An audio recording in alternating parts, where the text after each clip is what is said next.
Karang Taruna Desa Barengkok, Kecamatan Leuwiliang, Kabupaten Bogor, akan mengelola sampah yang mana sampah tersebut menjadi polemik di lingkungan sekitar. Saat dijumpai awak media pada Rabu 15 Juni 2022, pengelolaan sampah ini selain dikelola oleh Karang Taruna, mereka juga melibatkan warga sekitar untuk bekerja sama bagaimana sampah ini selalu tidak jadi pembahasan pada saat musim penghujan. Selain itu, pihak UPS atau Unit Pengelola Sampah juga berharap adanya perhatian dari instansi terkait tentang adanya pengelolaan sampah ini, agar program-program yang menjadikan sampah itu menjadi bernilai tinggi. Berikut penyampaian pengelola UPS atau Unit Pengelola Sampah dan Karang Taruna Desa Barengkok, Kecamatan Leuwiliang, Kabupaten Bogor.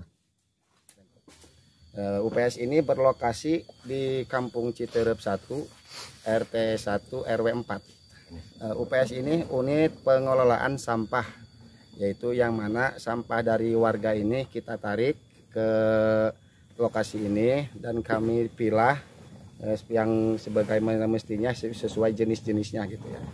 Dan kemudian akan dipilah dan akan diolah menjadi bermanfaat lagi.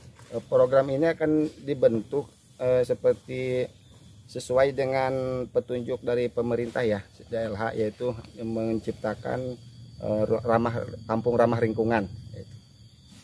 Ini program Karang Taruna kita namakan UPS.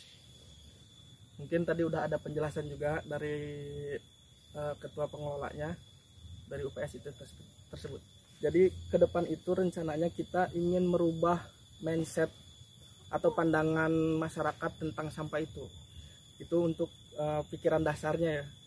Jadi kita gimana caranya masyarakat ketika mendengar kata sampah itu pasti yang terbesit dari pikirannya itu kotor, bau, dan hal-hal negatif lainnya. Itu rencananya kita akan rubah, makanya konsepnya gimana caranya di tempat pengolahan ini tidak terlihat kumuhnya, makanya kita akan adakan juga kelas literasi lah kayak seperti itu.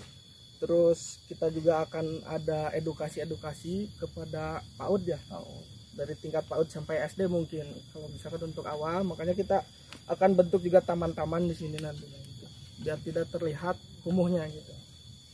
Kalau misalkan untuk dari pengolahan limbahnya itu kita bagi 4 tahap: edukasi, terusnya pengangkutan dari masyarakatnya, yang ketiganya dari pemilahan jenis, baru keempatnya diolah.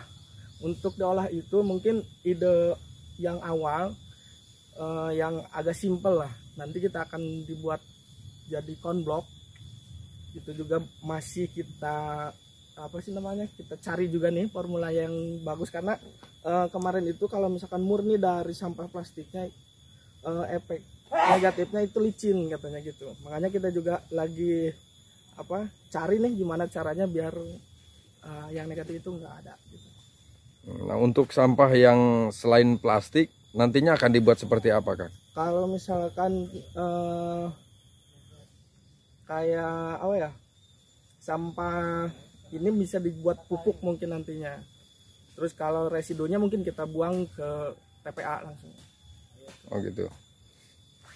Nah, untuk penjemputan itu sendiri sejauh ini seperti apa itu, Kang? Apakah memang menggunakan kendaraan roda 2 milik pribadi atau memang ada bantuan dari yang lainnya? Bisa dijelaskan, Kang?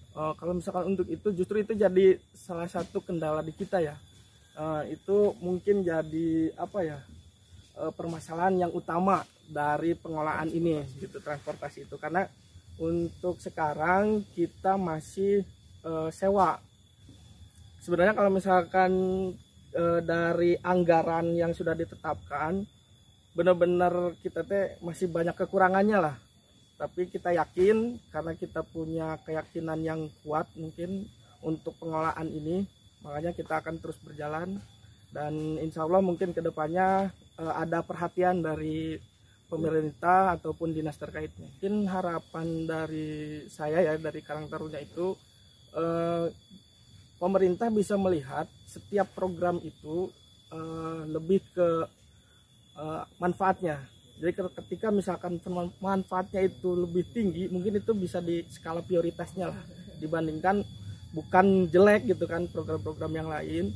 Tapi kan kita tahu bersama ya, dari segi sampah ini mungkin bukan taraf di Indonesia ini, tapi kan sudah jadi apa ya, jadi masalah dunia gitu kan terkait sampah ini. Dari Kabupaten Bogor, LRTV, Agung Patirobani, Jajang Nurjaman melaporkan.